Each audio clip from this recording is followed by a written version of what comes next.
So, end of last week, over the weekend, I started looking at some statistics, and they were statistics that they're very specific, and obviously, I was looking them up with a purpose in mind.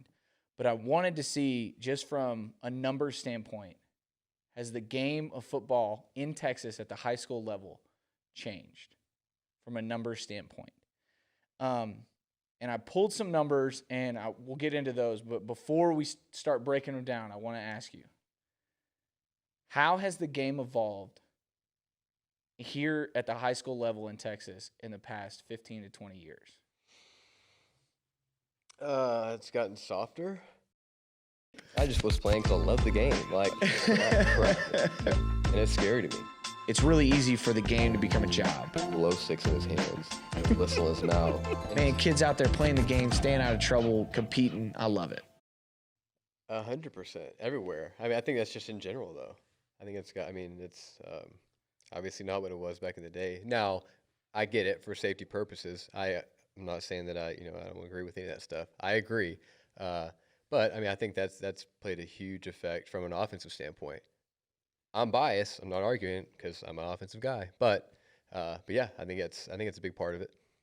So how much of it do you think is that versus scheme? Or do you think it's 100% rule changes and not scheme-based at all? Honestly, I mean, it's like the ever-evolving carousel. I mean, 25 years from now, everybody's probably going to be wing T. I was listening to the Run the Power podcast earlier today, and the episode that's, the guy was contemplating that if by the time I retire, is the game going to be back to wing T or power Really? I or so? Yeah. I think everybody's just kind of waiting for the turn in the cycle. But so the reason I pulled the numbers, and I want to throw these out there, my senior year of high school football season was 2006. Yours was 2010. Mm-hmm. Okay. In 2006, for the state of Texas, what was the leading passing yards number?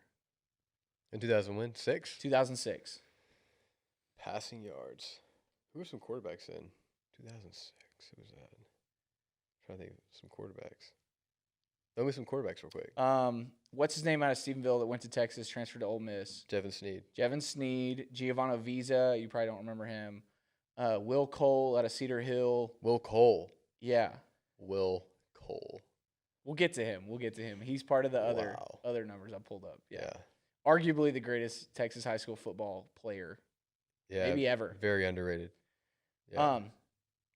But what was the leading number for passing yards for that season? Single season, I would say 2,500. Okay, you lowballed it a little bit. The leading passer he was a 4,000-yard passer. Okay. But there was one. Yeah. Who was it? His name escapes me. I can't remember. But here's what I do remember. Logan Turner. Yep. Who just got a head job at Lone Oak. Lone Oak, yeah. Was the Lone Star OC. No. Yeah. Lone Star OC just got the head job at Lone Oak. Logan Turner out of Springtown, playing for his dad, signed with SMU. He was number 5 in the state, 3,200 yards. Not bad. Wow. Not bad, right? Yeah. Number 5. Top 10 was 2,800. So, okay. But we only had one 4,000-yard passer in the state of Texas in 2006. In 2010, how many 4,000-yard passers were there? 10. You're just all over the place. I believe there was – so the 4,000-yard club was still pretty elite. I think there was 2, maybe 3. Really? But, yeah, that was a loaded class. Right? That's for 2010. Yes. Oh, I was thinking this year. No. Take that back. No. Yeah. I would have said whatever the number was. I think it was 3, but that was a loaded quarterback class. Yeah. Which is why I was overlooked. 100%. Yeah. But the top 10, I believe, was in the 35 to 3,600 range. Okay. Yeah. Now fast forward to this year. Yeah. Still going with 10? Oh yeah. I believe it was 8. Really? Top 5 were 4,500 and higher. Yeah. Or 4,200 and higher. But I do know the Texas Southern commit for a quarterback, he was number 5 with like 42-16. But reflecting on that transition, right? You talk about Logan Turner was number 5 in the state, 3,200 yards. And then you go to 2010, and number 5 is like 36 or 3,800 yards. And then you go to 2020, and all 5 of the top 5 are 4,000 plus. Yeah. So is that safety, rule change, or scheme? All of the above. All of it. 100%. I mean, I think a lot of that too is, I mean, give the quarterbacks credit. There is a lot more development now than there was even 5 years ago. I mean, at this point now, I'd be willing to say majority of quarterbacks that are playing now probably have their own quarterback trainer. So I mean, development-wise, I mean, the kids are on a better level, higher level, but it's also like flavor of the week, and in this case, probably flavor of the decade. As far as what the offense is and the scheme, and so it is more aired out. Give the fans more what they paid for, and give them a show to watch. So yeah. Okay, I agree with a lot of that. I would say personally, that I think that it's much heavier on scheme and concept, evolution and growth and knowledge.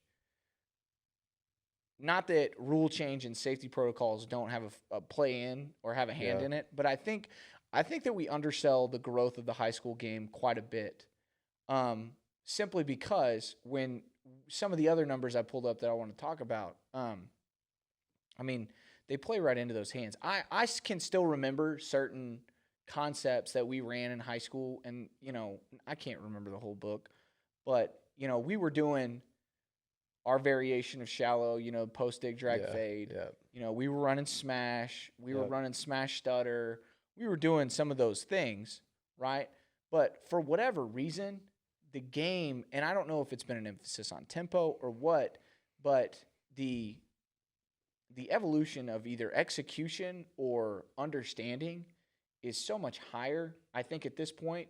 Yeah. And part of that I definitely would put into technology and the availability of information, and the ability for high school coaches to go talk to almost anybody, not just in the country but in the world, about the game of football, what they do, how they run their program, what their offense or their defense looks like. But the reason I don't, I try and shy away from on this evolutionary aspect of it just being like, oh, well, guys are just more pass heavy now. Because let's, again, look at some of those numbers. Yep. Okay, Will Cole in 2006 led the state in rushing as a quarterback with 3,000 yards. Yeah, a lot. A lot. Yeah. Okay, top 10. So top 10 was kind of my barometer because I always felt like you were always going to have the freak out. The Will Cole's going to exist in some form or fashion, right? Right. But I feel like top 10 is going to give you a good spectrum of what the good guy, the really good runners or throwers are doing. Top 10 in 2006 was 1,800 yards. A lot of 1,800-yard rushers in the state this past year. Yeah. A lot of 1,800-yard rushers. Absolutely.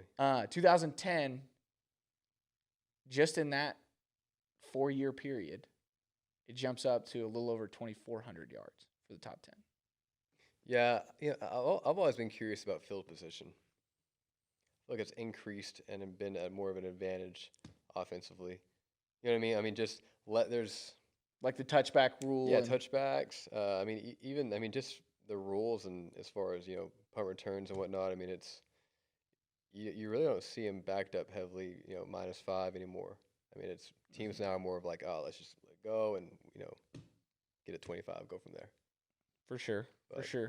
And then just kind of to cap it off, I believe the top 10 for 2020 was right in that 2,600 range. So there wasn't a huge jump from 10 to 20 as there was from 6 to 10, which I also then found interesting. But when you look at those numbers and you just kind of average out the top 10, pretending that one played with 10 or 10 played with one, vice versa, from passing to rushing, sheer production has gone up.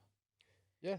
Yeah. And what I'm curious about is that more of a tempo thing, or like I said, is it conceptual? Is the game changing just from an expectation standpoint? No, I mean, you're right. I mean, it is evolutionizing, 100%. I mean, we're getting better. Um, I mean, defense coaches are getting better too, but offensive coaches are getting, you know, they're getting out of the old, old school frame of mind of, run the ball every single time, blah blah blah blah. It's changed. What I would be interested in, just from a, a study perspective, I want to see what the passing yards difference is from those time frames, 4A and below. Why 4A below? Just for anybody that's I think a lot of the smaller schools in the state of Texas, they tend to, or they used to tend to be more run heavy. You kind of started seeing more, the passing teams. Now I get it, Art Browse, whatever it was, Sundown High School or something like that. I don't know where you started at, but it was a smaller school. right. I get it, but for the most part, most of the smaller schools, they tend to be, heavier run.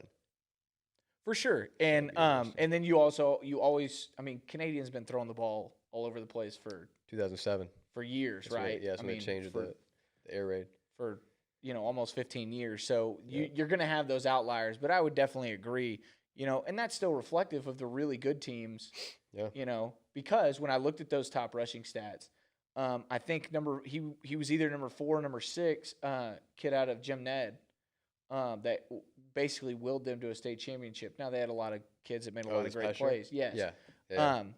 Yeah. He was like 4 or 6 in the state in rushing, Yep. and that's a 3A school. Yep. So the number, and then the Hallettsville kid that's headed to UT, he was Yeah. number 1 at Yep. like 2,900. So What about Dalton Brooks? Didn't he kill it too, or something like that? I mean, I don't. Those were kind of the names that just I gotcha. stuck out just from playing in state championships yeah. and knowing that they're from small schools. So, but yeah, so I just always thought that was interesting because I think that high school football coaches, especially here in the state of Texas, are, it's a unique fraternity of commitment to the game, commitment to the kids, commitment to the classroom. Commitment to the state. Right, 100%. There's an Yeah. expectation to be upheld. Yeah. But I do think that the growth that we've seen in a production standpoint has come through an availability of information. Yeah. Right.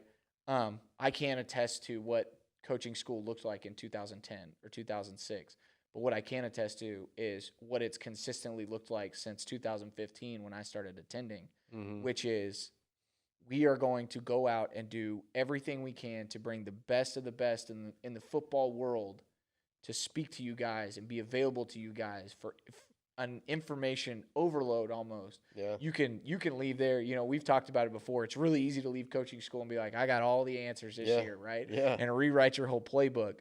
And that's simply because you got guys that do a lot of different things really, really well, talking to you about what they do really well.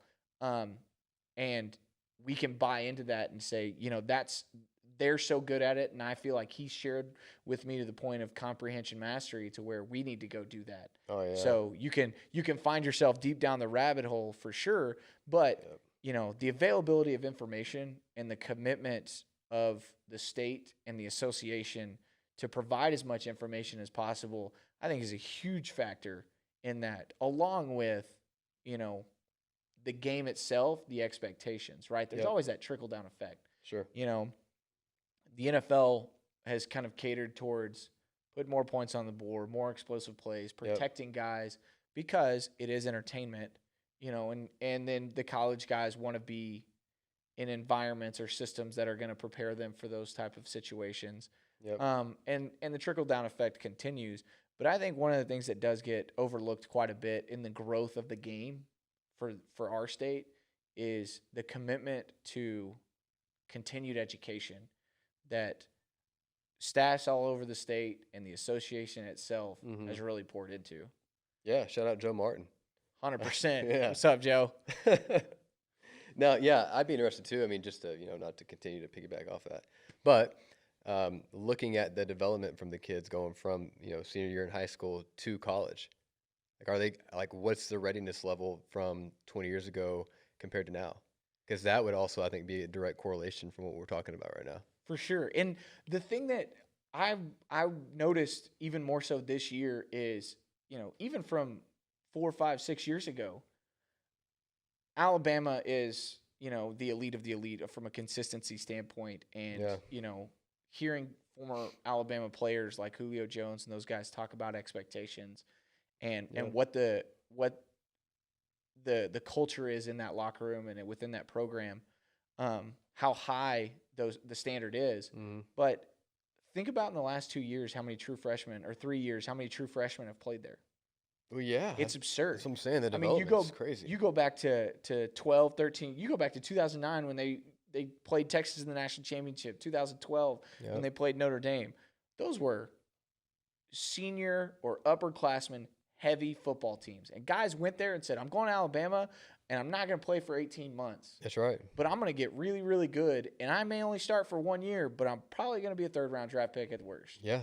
And that is just not the case anymore. And a lot of guys, I've heard conversations about, but that's because they want those freshmen to come to them, and so they know that they've got to play them. Bull crap. Yeah. I think it's because they're there and they're good enough to play, so they play them. Well, yeah, it comes back to the development. They've been developed. I mean, that typical gap from 18 to 25-year-old man, which is still big, but it's not as big as it used to be anymore. And I think consider being in like air raid offense, spread offense, whatever you want to call it, there's a lot more rotation too than there used to be. Yeah, you're not putting 11, maybe 12 or 13 guys saying, all right, here's our offense, and they don't see anybody else during the game. Correct. I mean, you're throwing passes to 6, 7, 8, 9 guys in one game. Yeah. And it's reflective in the NFL. I think I saw Drew Brees had a game this year. He completed a pass to like 11 people. Yeah. Which the GOAT.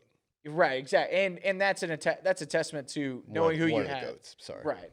Yeah. That's a testament to knowing who you have and what they're really good at and putting them in those situations to be successful. Yep. And the number's not always going to be the double digits, but if you've got 7 guys catching a pass, or if you've got 4 guys with more than 3 carries, that's a really efficient offense. That's a really effective offense that, like you said, defense coordinators are going to absolutely hate.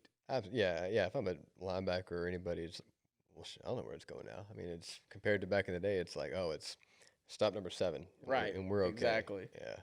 Yeah, it's different now. That's for sure. So, speaking of different, coaching has gone way younger, which could also be maybe a testament to what's going on with the production. That being said, I've always been curious. So, back in the day, Tarleton State, Deshaun Phillips, is that correct? Yeah, yes. Deshaun Phillips, big-time player. There was multiple times to where he didn't have to do what a lot of the other teammates would have to do. He would get by with a lot of other things as well. And that being said, I've always been curious with each coach how they handle their players, from your regular player to your dude who is going to eventually play on Sunday. Where does he stand from a program standpoint? What are is it based on, him? What does he do compared to the other guys? If he gets in trouble, do you treat him any differently? Are you afraid of what the other guys are going to see if you do treat him differently? I feel like that has changed big time in the last few years. Just curious of your opinion on that. I'll be completely upfront and honest with this question, because I feel like I really try and be as upfront and honest and transparent with my players about this. I subscribe to the Wade Phillips philosophy of you do not treat all your players the same, and you do not coach everybody the same. And that is not because we play favorites. That is because you, Johnny, and you, Joe, are not the same player. You don't have the same strengths. You don't have the same weaknesses. We're not going to use you in the same way. Yep. You don't have the same personalities. The other side of that is, if we are pushing our kids to empty the tank every day they're here and work to their absolute best, and I got a guy over here that's doing exactly that, his leash is a little bit longer than the guy that I got to, stay on his shoulder. You got to finish. You got to do these things. You got to push harder, right? It's just like, this is simply metaphorical purposes, But it's just like when you have a pet. You got a dog that's well trained, does what he's supposed to, that you have trust and confidence in. Yep. You're gonna go on a walk. You ain't taking a leash. Yep. You got a 6 month old puppy that's still trying to learn the ropes and figure things out and doesn't always do what he's told. He's gonna have a leash on. Yep. Right? And I think relationships are gonna be a huge factor into that. If I've got a guy that started 25 varsity high school football games for me, and I've got a guy that started 3, Yep. and player A makes a mistake, me and him are going to have a way different conversation than player B that's only started 2 games. Mm-hmm. Because my expectation is that he had a momentary lapse of judgment, something that I've probably seen him be successful at multiple times. Whereas if this is a new issue, I got to nip it in the bud. I got to take care of that thing right now. Yep. So we never have to deal with it again, or it's very few and far between that something like this comes up and we can move forward. Now, the caveat to that is how you start the season relationally does not have to be how you end it. Mm-hmm. Yeah. I'll never forget the first time I ever saw like a mic'd up or anything on NFL films. Brian Dawkins' pregame huddle, and he's screaming at all the Eagles, respect is earned, it's not given, right? There was a lot more to the speech, but, respect, trust, and confidence are things that are earned. Mm-hmm. And you can earn them in 2-a-days to a certain extent. Right.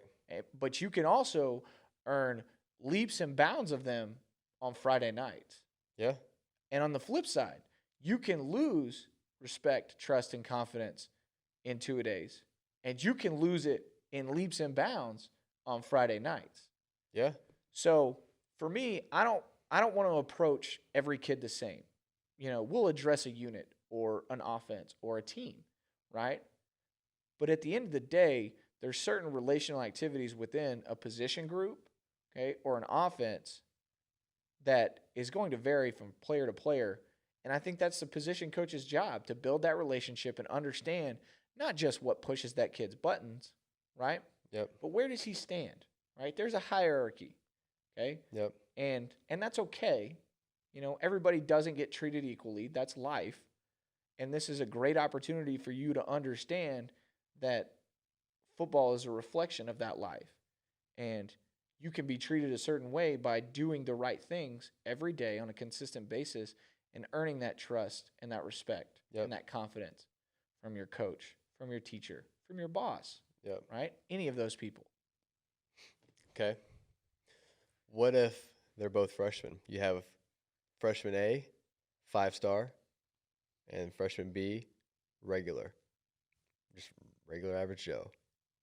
So the second I told you what my answer was, that you were just waiting for that. Well, yeah, because you went to, which makes sense, because in Deshaun's case, experience. Yes. Like if it is a senior or something like that, you said it great. A relapse, he just kind of forgot. You had a dumbass moment there. It's okay. But I think it's even harder the younger you get. Because at some point, whether you're a head coach or a position coach, OCDC, whatever, you do have to make a statement with the younger kids as to like what you expect from them. But if you do have that freak, he's a freshman, he's a sophomore, he's going to have those moments. You got to have really good judgment there of when, because he's an emotional kid. I mean, he's still, they're all emotional, but, he's 14, 15, whatever, 16 years old. And so it's like, man, if it's on Thursday evening, he just screwed up the same way that the average guy kind of just screwed up. But if I ream him like I just reamed the average guy, it's Thursday night, I don't want him to be emotional for tomorrow's game. I'm not going to say anything right now. So I think, and that's a very complex and specific question, which, needs to be addressed. I think it's something that these are the type of things that coaches need to be talking about and figuring out, as internally as a staff, as an offense or a defense, whatever. But I think in a situation like that, and I think with the younger the kid is, what kind of mistake was it? If it's effort, it's the doghouse, right? Yeah. That's one thing we can't have, right? I don't care how many stars you got, right? But if your mistake is effort-based, we're going to have a problem. Yeah. If it's scheme, if it's concept, if it's a nuance that a young guy is going to be behind the 8 ball on, well, then absolutely we're going to have a conversation. We're not going to have a butt chewing. Right. And that comes from and the flip side of that is if a senior, right, or a 30-game starter has a concept nuance issue, right? Mm-hmm. That's something that could be a butt chewing because you're not supposed to do that, right? Yeah. Yeah. So It's individual. It's individual. It's individual person and it's individual situation. I want guys to understand that, how many different coaches have we heard say, I don't care if you mess up as long as you're doing it 100%. Mm-hmm. Absolutely. Yeah, kind of. Yep. But if it's October and we have 5 pass concepts Mm-hmm. and you're still making the same mistake on the same one, well, I don't care if you're doing it 100%. You're just not going to do it anymore because you're not going to get any reps because we're just wasting everybody's time. It's been 10 weeks, and we're still here beating our head against the same wall. Yep. We're back to that definition of insanity. You know what they say. You're either coaching it or you're allowing it. So 100%. It's the worst quote as a coach. Like, you're either coaching it or you're allowing it. Damn it. You're right. Hate to see it. I've heard rumors about that one, and the assumption is it's got to be like the most humbling, frustrating thing ever. Because what's the automatic response? Coach, we talk about that every single day in individual. Well, apparently not in a version that he understands. Yeah. So what are we going to do to no longer have the exact same thing happen every single Tuesday? Yeah, because it puts it back on you as the coach, which nobody wants that. It's like, well, surely it's the 16-year-old kid's fault. Like, no, it very well could be ours. So, and that's reflective, I think, on the psychology part of coaching, because there is in a growing and evolving world, there is a psychology to, if you're going to approach every kid individually, relationship, expectations, how you handle adversity and situations within that, well, then you can't coach or teach or talk to them all the same. Yeah. Just because I can look at that kid and say, hey, when number 2 leans outside and he's heavy on his outside foot, you need to do this. And he goes, yes, sir, and does it perfectly. That doesn't mean the next guy in line who's going to have to play can be told those same things, and I can go, well, he'll understand it too. Right. If I'm going to change the expectations in my confidence and my respect and my execution, then I got to change the way that I talk to him too. Yeah, that's a good point. Absolutely. I agree. So it's middle of track season for us. Okay. Are y'all similar? Do you know? I know you just got there, so middle-ish. Sure, yeah. District's coming up. Yep. And I've gone. When I say gone back and forth, I don't want this to. It wasn't like a heated discussion. I've had conversations. Is track an absolute must in your eyes for athletic development? For football development or athletic development? Both. Give me both answers. Well, I just feel like a lot of coaches say that for football. Right. And I think there's merit to it. The quick answer, just in general, no. I don't think you have to do that. I think, but you got to be smart because majority of kids aren't going to have enough intrinsic motivation to be able to do that daily work, the daily grind to get better. But you're also going to have your kids that, they do have that and they do 7-on-7, probably with that 7-on-7 practice. And then when they do track practice and then meets, that can become a lot. And that might be more of a hindrance at the end of the day because now maybe he's not as good in spring ball, right? Because he's beat down. And so now he's got to take spring ball off. Well, do you get anything out of that, right? So I think it's very individual. I think you could push that, everybody do track. It's going to make you better. I mean, at the end of the day, for most of them, it's just them not going home after school and doing nothing. It's going to do something. Is it imperative? No. I think that's a common sense answer that a lot of coaches don't look at, but I think a lot of them see it in our eyes where it's like, well, if they don't do it, what are they doing? Probably nothing. And they can say they're going to do it, just like the person's like, in the old small town, you know what, I'm just going to stay here, I'll go to junior college a year from now, and then and then I'll go. No, you're not. You're gonna be there forever. You take that 1 year off, you're not gonna do it. Just like the kid's like, yeah, I'm gonna work hard. I'm not gonna do track. I'm gonna work hard. Nope, probably not gonna happen. So push them all to do it, but it's not imperative. So track, in your opinion, is a group solution to an individual potential problem. Yeah, absolutely. I mean, I think it's the easy way for a high school program to better everybody, and I think you have to maybe pull some of those guys aside individually who you think they have to do it, or you know what, you're gonna just do the practices. Perfect, because that's the part I'm Yeah, focused on. I don't want to say concerned, but that's where I think the emphasis needs to lie. Track season doesn't mean you're doing track doesn't mean that you're going to a meet every Thursday or Friday or whatever. It's not what that means.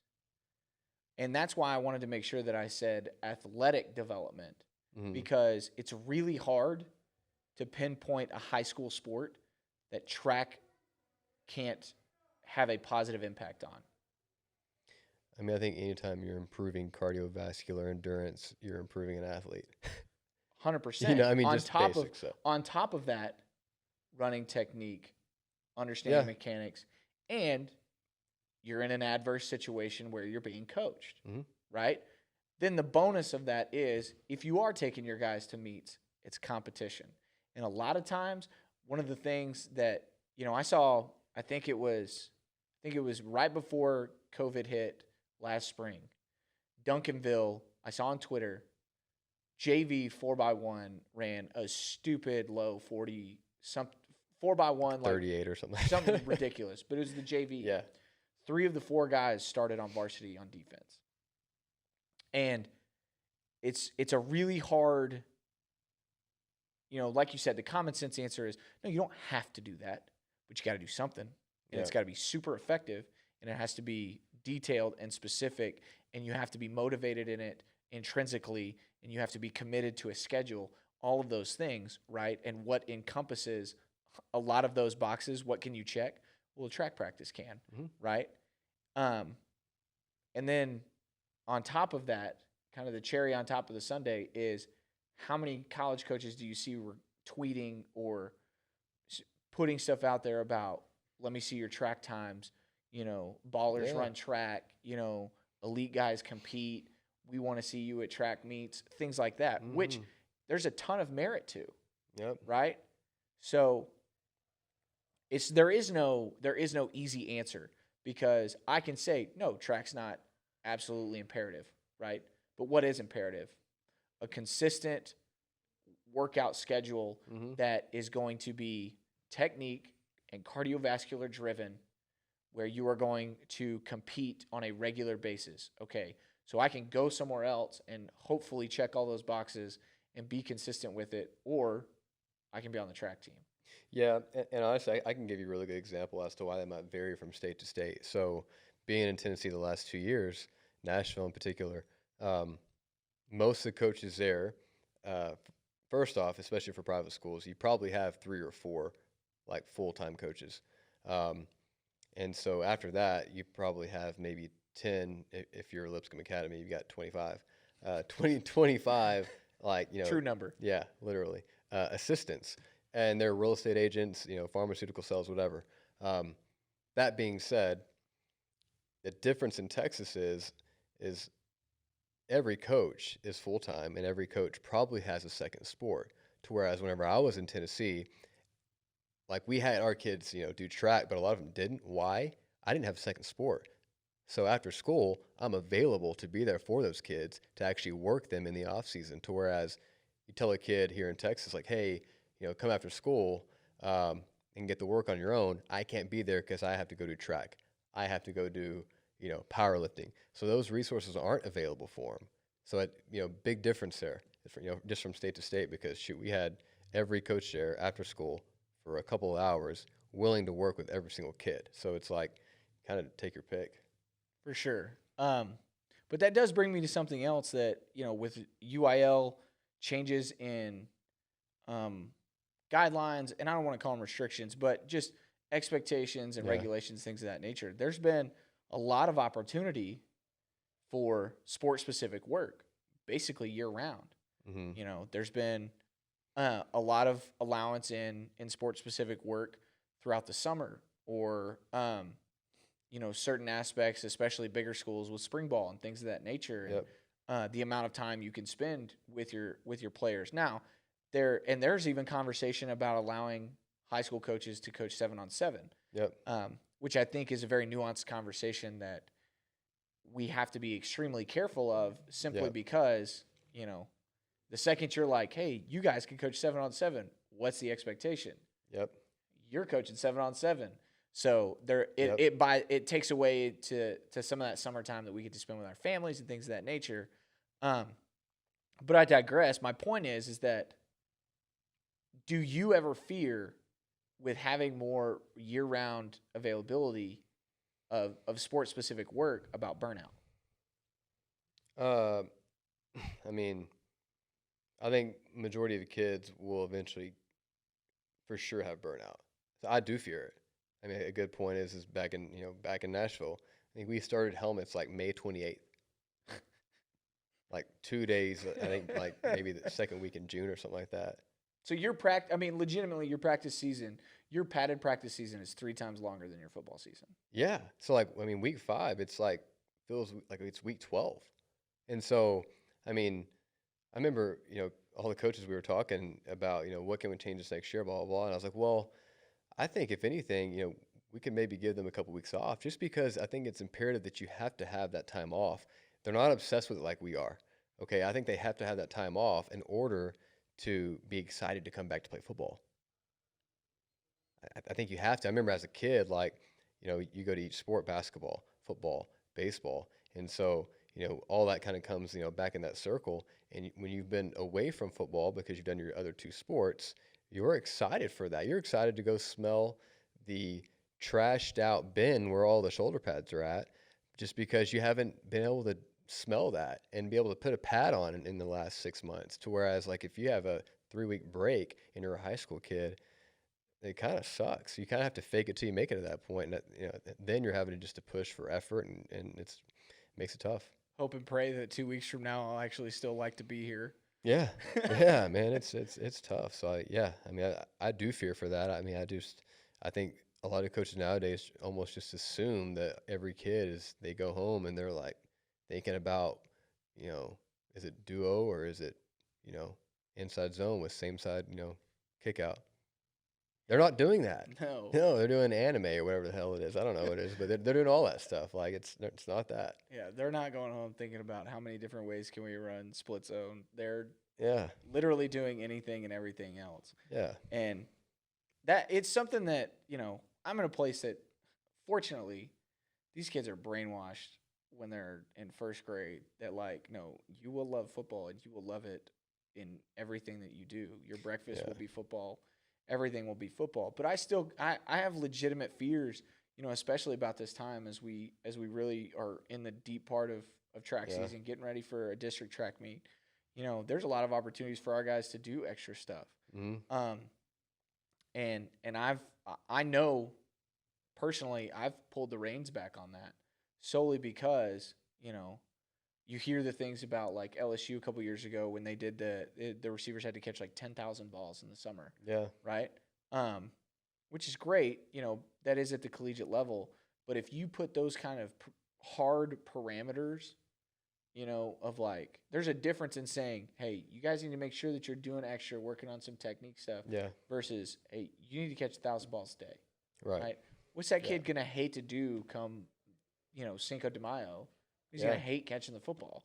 Yeah, So, let's make sure that it's a balance of using this time wisely, getting better, perfecting our craft, but keeping in mind that they are kids and they do play for the fun of the game to a certain extent. We have a lot of guys in our program that they're great kids. They work their tail off, but the biggest reason they're here is because they get to hang out with their boys. mm-hmm. They get to work out with their boys. They get to have class with their boys. Yeah, They get to be with their buddies, and that's a huge part of it. The expectation is different at the collegiate level. And it's like you brought up that first week is like, we got to make sure that just because we can spend 70 hours a week with them Yeah. doesn't mean that we have to, Right. because it is a game and this is still kind of the purest form of that. Yeah. So let's make sure that we're balancing things to maintain that purity. Yeah. I mean, and to go back to your point with the kids at Salina and the kids at Lipscomb Academy, they're good kids. And so, like, they're not ever going to try to show up and be like, Coach, man, I don't want to be here. They're truly going to fake it. And so it's hard for you as a coach to be like, man, I can't really tell here because, they're going to be here 100%. And that's where I think it's hard, kind of depending upon the demographic you're in. It's like, to whereas some of the schools I've been to in the past, it's like they're going to tell you, straight up, Coach, we are here way too much. I ain't coming tomorrow. You got a decision to make now. And so it's different. So put me in a program that deals with that. What's your response to a kid when he says that? I mean, I think it's always figuring out the why. Like, okay, why is he saying that? I mean, you have to always reflect upon your program and think like, and I think I mess it up a lot, but okay, well, what is it like going through his shoes right now? Especially when you're in programs like that with kids like that, they got a lot of things going on. I mean, they're trying to figure out, where they're going to eat, every night and stuff like that. So it's different. I think you got to find out why he said that. Maybe it's something deeper and he's just acting out because he wants to actually talk to you. I don't know. I mean, I've had those situations and they've always been different. Or maybe he's just that guy that wants to speak out. Every team has that too. So I think it's finding out the why, pulling him aside. It's always funny when you pull those guys aside individually and it's like, whoa, what happened to that character that was just out there in front of all your friends? Why'd you get quiet all of a sudden? So pull him aside, talk to him, figure out what's going on, and then, from there, make your decision. For sure. I think that it's something that a lot of different groups approach a lot of different ways. And, we've said it multiple times on here. It's, there's 1,000 ways to do this thing. There's 1,000 ways to run offense, 1,000 ways to run defense, 1,000 ways to run a program. And they can all be successful, right? And kids are going to have different reasons for why they would speak out and say those type of things. And like you said, the vast majority of the time it's not directly correlated to I literally don't want to be here. Right. It's usually I don't want to be here right now, and there's a reason that I'm trying to get you to ask me about, right? Because the kid's never going to – how often does a 17-year-old walk up and go, hey, Coach, I'd really like to talk to you something that's deep and personal? Yeah, he'd be a psychopath. Correct. Last thing I wanted to talk about tonight, we've talked about, them being kids and maintaining the fun and holding on to that. Tell me about when you've had the other kid, right, that is obsessed, that is next level driven, that is a psychopath, right? Yeah. I bring that up because I specifically remember, Chase Daniel, who's had the greatest job for like ever as a backup at the NFL, right? With some big contracts, and he's only had to start like 13 games in like 13 years. Yeah, figure it out. But I remember when he was in high school, and they talked about what his high school schedule was like his senior year, and how, and it was something that I took away from him. I was a sophomore in high school, and ESPN did like a special on him. They were playing Denton Ryan. It was like a top 5 nationally ranked matchup, and they talked about how he would go to the cafeteria, get his lunch, and then he'd go straight to the field house, and he would sit next to one of his assistants, and he would watch tape. And he had like a study hall period, and he would watch tape, right? And so that was something that like when I was in high school, I tried to adopt and do those things because, well, that's what good football players do. So that's what I need to do. How does your approach change to an off season or to a game plan when you have a kid like that? Because I know you've had them. Yeah, I mean, I think at Lipscomb we had a lot of those. I think the first thing you need to do is you need to identify if it's a kid or if it's a parent. I've made that mistake before where I was like, man, this kid's extremely motivated. Like, no, it was actually just the parent. And so but that kid goes back to he's really good at, saying what he's supposed to say, doing what he's supposed to do, but he actually doesn't want to do it. And I think that makes him kind of get burnt out even more. So I think it's finding out like, okay, your parents go on vacation for 6 months. You doing anything football or no? You're gonna wake up and be like, "Ooh, hold on, mom, dad ain't here. I ain't gotta do football no more. I ain't doing it because I don't like it." I think that we need to kind of identify that first and say, okay, well, is it the Chase Daniels of the world, that are truly intrinsically motivated, and if that's the case, now you're extremely lucky because now what you can do is you have an individual, whereas if it's a group, it's way harder because you don't want that huge separation. You know what I mean? But as an individual, as a coach, it's Christmas Day because congratulations, you just gained another coach. And so you can take advantage of that, in my opinion, and allow him to grow, make him grow, and now almost speak to him like, hey, here's what we're going to do today, or even next week. Don't say anything yet about it, but let's go ahead and get ahead of schedule. And now he knows everything that's going to happen before it happens, and now he can actually coach all the other players, and congratulations, he's your new co-offensive coordinator, and it makes your job that much more enjoyable. And I think that's, obviously I'm asking this question with Chase in mind because I know that y'all had that type of relationship. Yeah. You touched on it before. Yeah. Have you had a kid that you saw that and had to empower so he could find it? Or would you say that every kid that's been in that category, they kind of already knew that about themselves before you met them? As far as like intrinsic motivation? Just true commitment, love, and understanding of the game. Yeah, that's a really good question. I mean, just quickly thinking about some of the players I've had. I mean, obviously Chase is, one of the most special players I'll ever have, and it kind of sucks to have it so young. It's like shooting like the biggest deer of your life as like a 8-year-old. You're like, damn it, like it's all downhill from here. It ain't gonna be any good. But saying that, I mean, it's Chase obviously had it. We talked about that before. I've had a couple in the past. Yeah. I think one that I had, at Taylor High School. I think he had it. He wanted it. He just didn't know how. I think honestly, most players are probably that way. He just needed somebody to kind of, take him to the water. And once he got there, he knew how to drink it, but he just didn't know how to get there. Definitely had that. The biggest thing is, I say all the time, you got to figure out with your quarterback, and this might sound like the stupidest thing ever, but you got to figure out with your quarterback, are you going to be in the driver's seat? And then he thinks he's driving over there with the fake wheel, just like in driver's ed, or are you going to actually let him sit in the driver's seat and drive the actual wheel, and then you kind of just have the brakes over there that you can, tap on? Either way, the kid thinks that, he either has power or he thinks he has some power, but regardless, he has ownership, and that's the most important thing. You just got to be the judge of how much you actually give him. For sure. As opposed to putting him in the back seat and just telling him everything you're doing. Yeah. And having him take notes. No, I like that.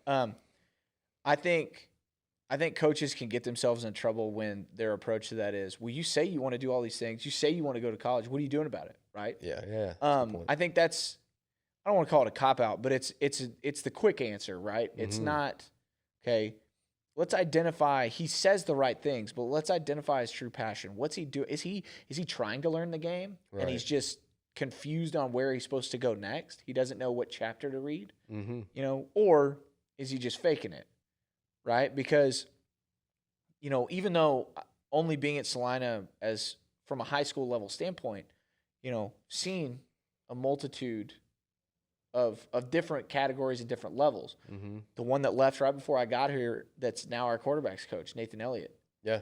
Had it, knew it. Yep.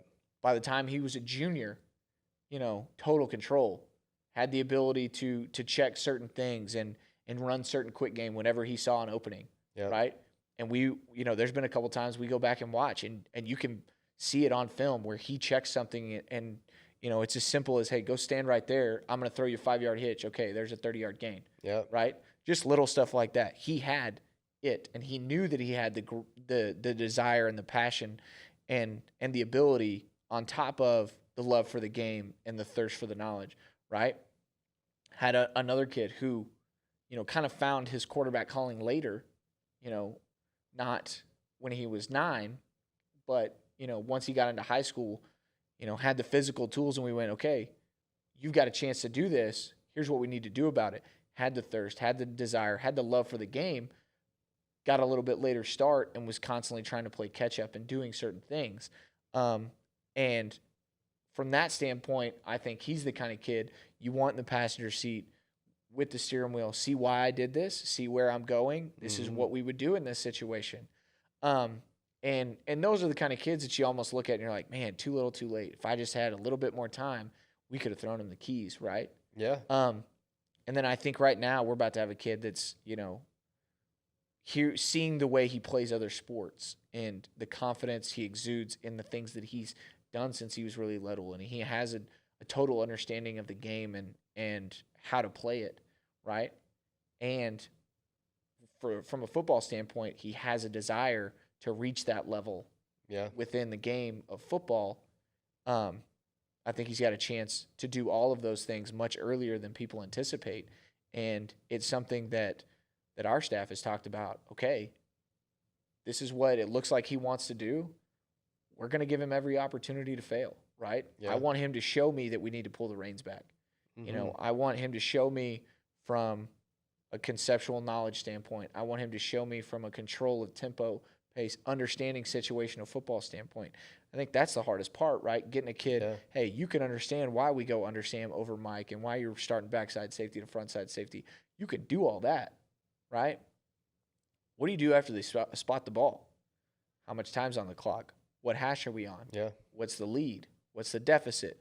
All of those things, right? But those are the ones that I really desire to have within our program at any different position. The guys that, they may not have total mastery by the time they're a freshman in high school or have a clear-cut, driven path of this is what I'm trying to accomplish. Yeah. But once they do figure it out, I get really excited about tailoring our relationship, our communication, and certain aspects of our program to put that on a pedestal and highlight it. Yeah. No, I mean, those having those type of kids obviously make our job way more enjoyable. Whenever Nathan puts the kid out there and throws that 5-yard hitch and nobody else really saw it except for you, and all of a sudden, that kid scores and every coach is like, great call, coach. You're like, appreciate it. It had nothing to do with it at all. All me. Yeah. I think a lot of it, maybe 3 decent examples that for me, I always try to look for. I mean, obviously it's knowing your quarterback, but it's Marinovich, Brett Favre, Tom Brady. Which one is he? Yeah. What are you doing about it? Yeah, exactly. Like, is it Mr. Robot? He's gonna say, do, everything what he's supposed to do, but he actually has no clue who he is. He just wants to go surf. Yeah, exactly. Yeah, and he doesn't, figure that out until he's away from everybody else. Or do you have the Tom Brady that has that drive and he's going to will himself to be the quarterback, and you got to put him in those positions and he's going to continue to grow and be great. And then you have the Brett Favre where it's like, I don't know what the hell dime coverage is, personnel. I don't care how many safeties are out there. I'm just going to sling it right there. And he does it all the way to the Hall of Fame. So. That is still one of the greatest NFL stories. I hear y'all keep saying that. What does that even mean? Yeah, what the hell's dime? Oh, that's all it is? Okay. Yeah. Yeah, it's, identifying those relationships, I always kind of connect them back to game situations. Okay, we got now, we call basically a pick play that's supposed to go down the sideline. And, we're in the 3rd round of the playoffs. This kid's 15 years old, right? He started a grand total of, this is his 6th start. Ton of varsity experience right there, right? And, I mean, we're calling the play because, like, hey, we know it's man coverage. Like, this guy's going to be open even if it's a 50-50 ball. Just give him a chance. Just catch it, throw it outside the numbers, yada, yada, yada. Yep. Snap of the ball, safety sprints. Doesn't even look. Just sprints to the sideline. 35 yards downfield. What does he do? He passes the ball and he throws a slant. 40-yard gain. And you're like, hey, you're not supposed to do that. But, hey, great job. Not supposed to work. Good job. Yeah. You come to the sideline, and I tried to be really careful to not ask a question that made me think that I was upset with him. Yeah, like, tough. Hey, why'd you do that? Yeah. And I played the scenario out like as many times as I could before I approached him about it. And I finally just went, "Did you see the kid?" And he was like, "Yeah, that's why I threw it to Colin." And the guy took off. He didn't even look at him. I was like, "Oh, thank you. Thank you Yeah. so much." Yeah. Because really any other answer, you're lucky that it worked, but you're in a pile of trouble. Yeah. But then at game time, do you even say anything? You're like, dang it. Because you don't want to screw the kid up right there. You don't want to mess with his flow. Yeah. Yeah, absolutely. It's that's definitely it's a tough call, especially game time. But yeah. Okay, same thing happened the year before. We're in the first round of the playoffs, and we're running cross, and kid on the outside. We know it's man free. He's 6'7". That kid's not.